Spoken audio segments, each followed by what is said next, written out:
Hello there, and welcome to Origins of Earth, where curiosity gets cozy and science takes the scenic route to slumber. Tonight, we're wandering into the desert. Not the kind that only glows beneath the sun. Somewhere out there, among dunes older than memory, stand shapes so familiar that even a child can draw them. And yet so mysterious that even the sharpest minds still hesitate before claiming to understand them. The pyramids, those colossal triangles rising from the sand like frozen echoes of another age. They have watched humanity change, fall, rebuild, and forget. And through it all, they've remained still, waiting, patient, as though time itself were their oldest companion. If you're joining from somewhere far away, perhaps wrapped in a blanket or letting the evening slow your thoughts, I wonder, where are you listening from tonight? Maybe the night is quiet where you are. Or maybe you can hear the rain or the hum of a city. Either way, it's all part of the same Earth that built, dreamed, and puzzled over those massive structures by the Nile. Maybe it's night for you, as it is in our story now. Or maybe it's morning, the kind that would make— Whatever the hour, it's your moment in time, and somehow that ties us to them, those silent stones that once marked the passing of days. If you find this gentle exploration soothing, I'd be ever so grateful if you like this video, maybe subscribed. Because what if the pyramids aren't just tombs or monuments or ancient puzzles of engineering? What if there's something more? What if deep within their limestone layers, they hold the faint fingerprints of civilizations that came before Egypt? It's a thought that unsettles and soothes at once. The idea that history might be older than we think. For most of us, when we picture the pyramids, we imagine the Great Pyramid of Giza, Khufu's masterpiece, against the horizon. But if you were to stand before it now at dusk, when the desert light softens, it would feel alive, breathing with heat and memory. There's something about being near a structure that has outlived languages, kings, empires, and perhaps even the very stars it was aligned with. The pyramid has been measured, mapped, scanned, and studied by modern science. Every passage modeled, every stone weighed. But despite all that, questions keep multiplying. Who were the first to dream this shape into being? Why build something that enormous, that precise, with tools no more advanced than copper chisels and ropes? And why align it so perfectly with the cardinal directions and the belt of Orion, as though its builders had an eye for the stars? Archaeology tells us that the Great Pyramid was built around 4,500 years ago, during the reign of Pharaoh Khufu. But as you might guess, not everyone agrees that's the full story. Some researchers have wondered whether the pyramid might stand on foundations older than the pharaohs themselves. Could it be that what we call ancient Egypt was already inheriting a legacy from an even earlier world? A civilization erased by floods or cataclysm, leaving behind only fragments of its wisdom in the sands? To understand why, we have to step back, far back into prehistory, before the first hieroglyphs were carved. Back to a time when much of the Earth we know was locked in the last ice age. Sea levels were lower, coastlines stretched farther. And what is now desert may once have been fertile plain.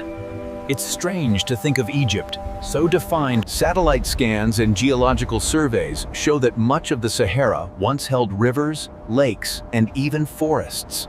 When the climate shifted and the rains withdrew, people would have been forced toward the Nile, that one reliable thread of life.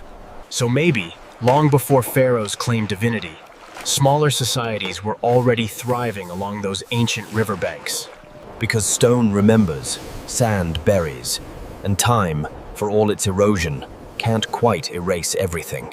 The idea that an advanced civilization existed before Egypt isn't mainstream science, but it's not entirely outside the realm of curiosity. Geologists studying the weathering patterns on the Sphinx have debated for decades whether its erosion could have been caused by heavy rainfall. If that were true, It would place the Sphinx in a time before the Sahara was a desert, a time when humans were still scattered hunter-gatherers. There's something about the pyramids that doesn't feel accidental. They seem too deliberate, too enduring, too knowing, as if whoever built them wasn't merely honoring kings, but speaking to the cosmos in a language of angles and light.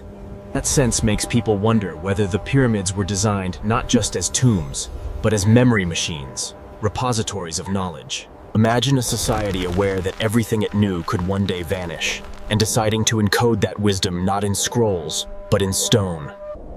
That would make the pyramids not just monuments to the dead, but messages to the future.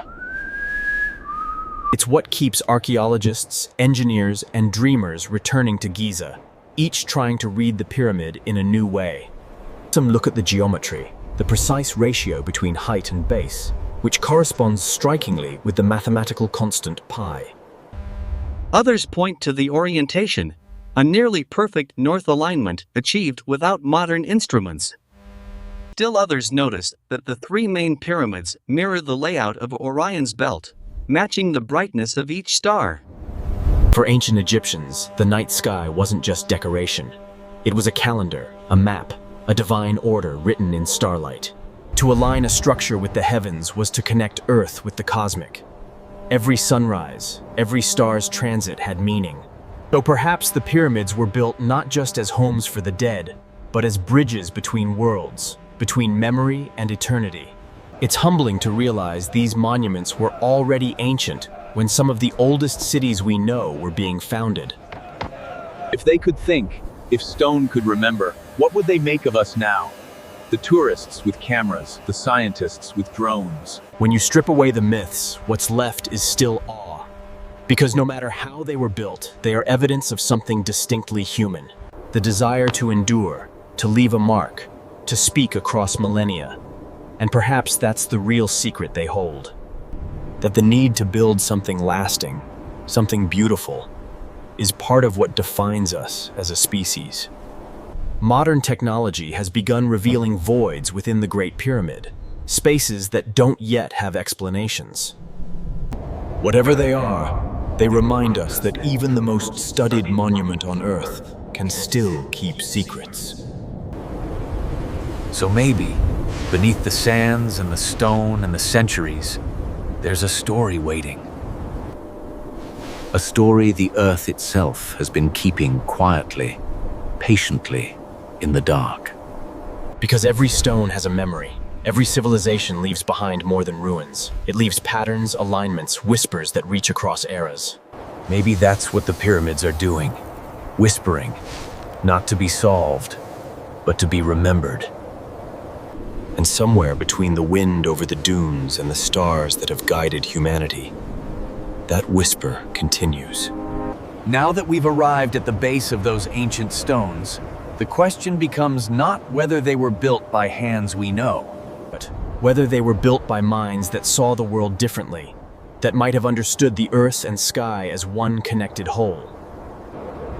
And if that's true, then perhaps we've only begun to read the first line of a much older book.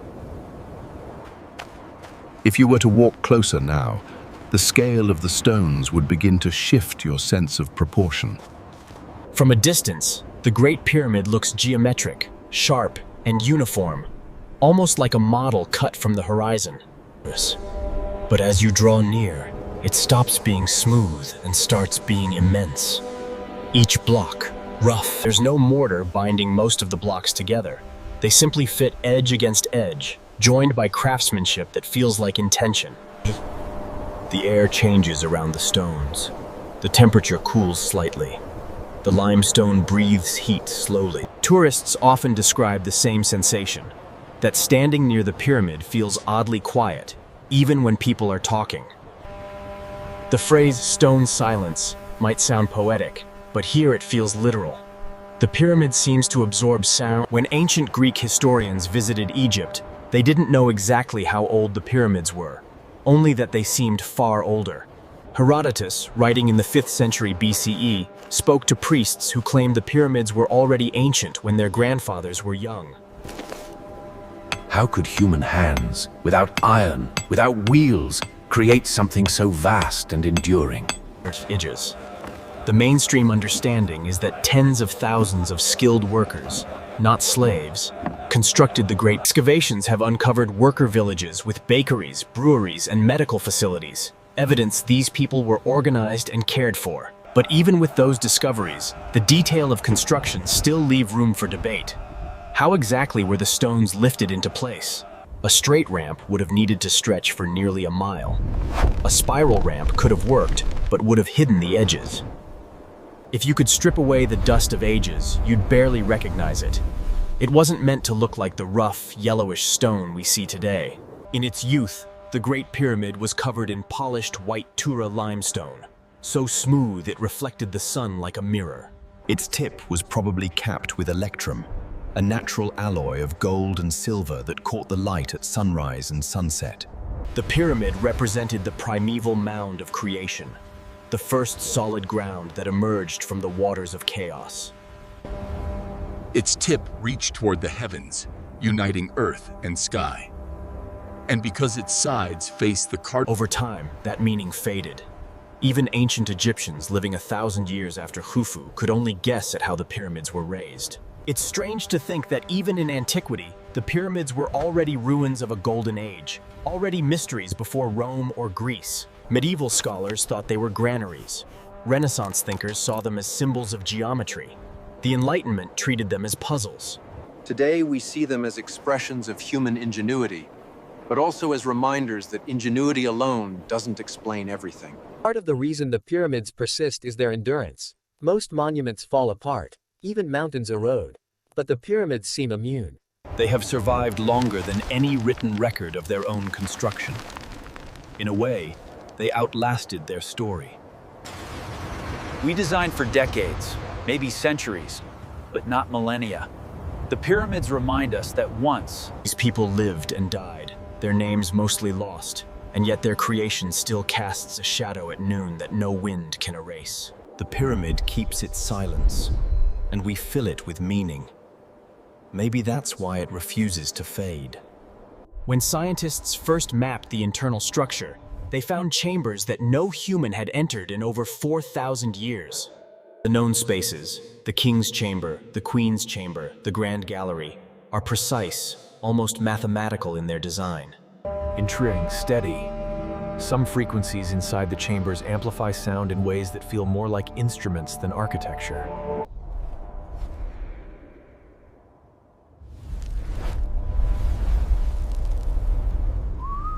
Perhaps they understood something we've forgotten, that permanence isn't just a matter of construction, but of meaning. And so, century after century, people keep returning to the base of the Great Pyramid. Pilgrims. Scans in recent years using cosmic ray muons have detected hidden cavities. One anomaly, called the Big Void, lies above the Grand Gallery. Whatever we're searching for, the pyramid reflects it back in silence, as though it were less a monument and more a mirror. You can almost hear the faint sound of wind moving between the blocks, like breath caught between centuries. Night arrives quickly in the desert, and the pyramid becomes less an object and more a silhouette, an idea carved against the horizon. It's easy to see why myths cling to it. Some people say the pyramids hum, that on certain nights, the mystery of the pyramid is, in the end, the mystery of ourselves, our need to know, our fear of forgetting, our instinct to build. If the desert could speak, it might say that the pyramids are what happens when humans decide to argue with time. And in that silence, beneath the stars, the stones continue to wait, not for discovery. Because if the pyramids are this ancient, this deliberate, this enduring, then what came before them?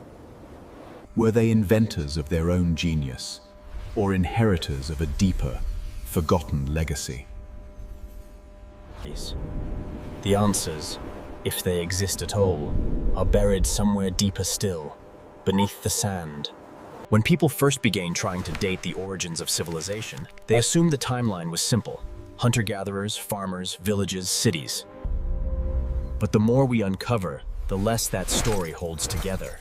Something about it feels too recent, too compressed. Egypt, magnificent as it was, may have been inheriting something older, a memory half remembered, half reborn. The ruins of the earliest Egyptian settlements already show signs of a culture that arrived mature. Complex reason. When writing finally appeared around 3100 BCE, it wasn't crude or experimental. That's one reason some researchers think Egypt's roots might reach deeper, seeded by a parent civilization lost to time. Around the world, similar patterns appear. Ancient sites too advanced for their supposed age, myths of floods, and gods who taught architecture. In Egypt, their myths speak of a time before the dynasties, when gods walked the earth. They called that Scholars interpret that as myth, a symbolic way of describing the dawn of culture. But myths often preserve truth in poetic disguise. During the last ice age, sea levels were lower by more than 100 meters. Entire continental shelves that are... If people had built cities or monuments near those ancient shores, they would now be hidden beneath the waves. Archaeologists have already found submerged ruins off the coasts of India, Japan, and the Mediterranean. Back on land, sites like Göbekli Tepe in modern Turkey have rewritten what we thought we knew about prehistory. Built around 9600 BCE, thousands of years before the pyramids, it features massive carved stone pillars arranged in circles. That discovery changed everything. Maybe Egypt's sudden rise wasn't so sudden, but the revival... Perhaps the Nile's first architects were descendants of those who survived an earlier collapse, carrying fragments of forgotten knowledge. Geologists studying the Sahara have found evidence that parts of it were lush savannas, with lakes as large as small seas. If such a pre-ancient civilization existed, why is there so little trace? The answer might be as simple as erosion. Nabta Playa, located in southern Egypt, is one of those windows. There, researchers discovered a stone circle older than Stonehenge. It dates to around 7000 BCE and aligns with the summer solstice, a clear sign of astronomical observation. It's easy to imagine a line connecting those ancient sky watchers to the later builders of Giza, an inheritance of curiosity. The kind that looks upward and see not chaos, but pattern. The kind that believes the world is built on balance. That's what the pyramids might represent. Not the beginning of civilization, but its remembering. Of course, there's another perspective. Many archaeologists argue that Egypt's rapid rise wasn't due to lost ancestors, but to cultural evolution. Once agriculture stabilized along the Nile, surplus food allowed specialization. Innovation compounds. And yet, the sense of inheritance remains. Egypt's art, architecture, and myths feel too complete, like a song that begins mid-melody. Geological and archaeological records show multiple episodes of climate upheaval. Droughts, floods, volcanic... After each collapse, survivors reorganized, carrying fragments of memory into the next age. So perhaps the story of Egypt is not the first chapter of civilization, but the latest retelling of an older one. Some researchers go further, connecting Egypt's earliest myths with flood legends from other cultures, like the story of Atlantis. In Mesopotamia, Sumerian tablets tell of Ziusudra, a man who survived a great flood. These patterns repeat too often to ignore. Different lands, different names, but the same. To the ancient Egyptians, the Nile's annual flood was not destruction, but renewal. It brought fertility, nourishment, and rhythm. In that sense, the pyramids themselves could be monuments to survival, symbols of stability rising from the waters of chaos. New technologies are revealing landscapes hidden under deserts, jungles, and oceans, uncovering lost cities. The pyramids, in this light, aren't just tombs. They're milestones in an ongoing dialogue between memory and forgetting. Every time we uncover something ancient, we're not just learning about them, we're remembering ourselves. You realize the people who placed those stones were building for every future that would wonder who they were. That's what makes them timeless. They stand not at the beginning or the end, but somewhere in between, a midpoint between what was lost and what would come after. Because in the end, The oldest story on Earth might be this one, that we keep finding ourselves again, each time. If a person from our world were to step into ancient Egypt, the first thing they'd notice wouldn't be the pyramids, but the silence between them. Not an empty silence, but the kind that feels like it's waiting for something to be understood. The desert preserves atmosphere. You could stand there and feel that those stones are saying something, though you can't yet tell what language they're using. Maybe that's because their language was never meant to be spoken. It was built. The pyramids are not just piles of stone arranged in impressive shapes. They are systems of meaning. When we look at them today, we read them as architecture. But to their builders, they were closer to scripture. This wasn't a civilization that divided art, science, and religion. To them, geometry was sacred. The pyramids spoke through proportion, through light, through shadow. Its meaning was not in words, but in balance. The Egyptians didn't see themselves as inventing symbols. They believed they were revealing patterns already woven into existence. They watched the stars, the river, the seasons, and saw order everywhere. Their task was to participate in that. To us, a tomb is a place of endings. To them, it was a threshold. That's correct. The shafts pointing towards specific stars were not decorative but functional, guiding the king's soul. The shape itself, that broad base narrowing to a single point, represented the ascent from the... Inside, the air feels different. Those who've descended the narrow tunnels describe a hush that thickens as you go deeper. The granite blocks fit so tightly together that you can barely slip a knife blade between them. The sense of precision is unnerving. The stones hum faintly when struck, and some researchers have noticed how certain frequencies echo more strongly in the chambers. In Egypt's own inscriptions, sound was considered a creative force. The god Ptah was said to have spoken the world into being. In that sense, the pyramid wasn't a static object. It was a frozen song. When light strikes the stones at sunrise or sunset, it completes the music.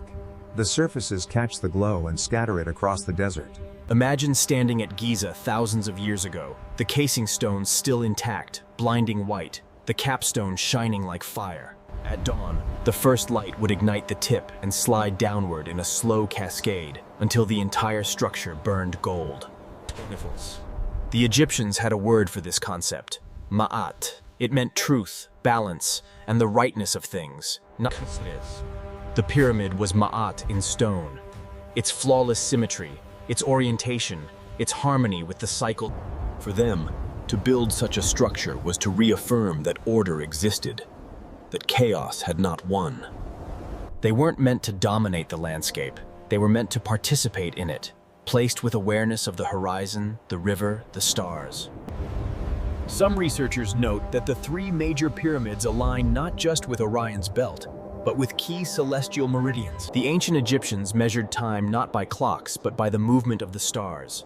They divided the night sky into decans to track hours. To encode all of that into stone was a statement of mastery, not over nature, but in harmony with it. The builders didn't leave blueprints. They didn't need to. The pyramid's message wasn't directed to its contemporaries. It was aimed at time itself.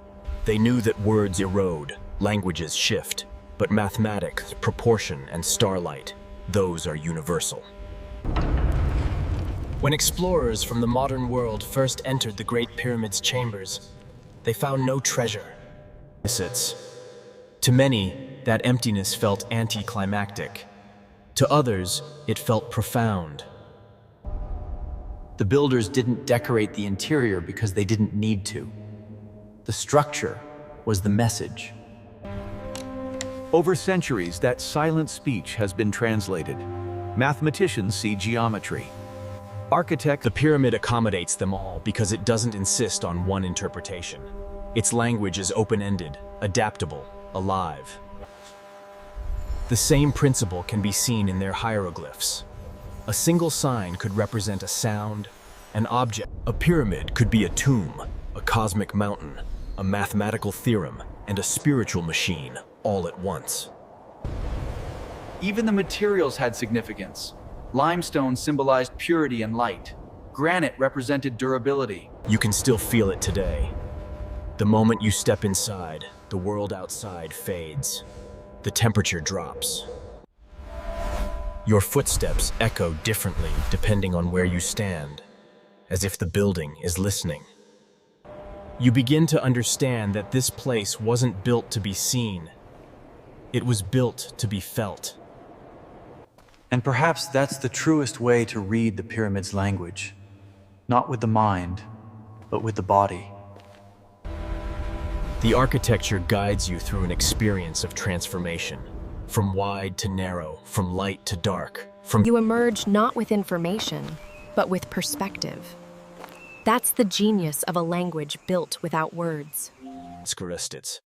It bypasses intellect and speaks directly to perception, whether you're an ancient priest or a modern traveler. It makes you wonder how much of that understanding we've kept, and how much we've forgotten. As the night deepens around Giza and the stars reclaim their ancient positions above, the pyramid's language becomes clearer. Not in sound, but in alignment. Orion rises where it always has. The air cools. Maybe understanding was never the goal. Maybe the builders weren't trying to tell us something, but to remind us how to listen. To listen to proportion, to silence, to the slow pulse of the planet beneath our feet. The sand outside shifts in the wind. The moon climbs higher. The pyramids. When we talk about the pyramids, it's easy to imagine them as inevitable. But the truth is more human and more astonishing. They didn't build themselves. They didn't rise by magic. They were made by hands, human hands. Each one lifting, cutting, hauling, adjusting, and returning the next morning to do it again. The story of the pyramids is one of endurance. For centuries, the world pictured the builders as slaves. But archaeology has quietly rewritten that story.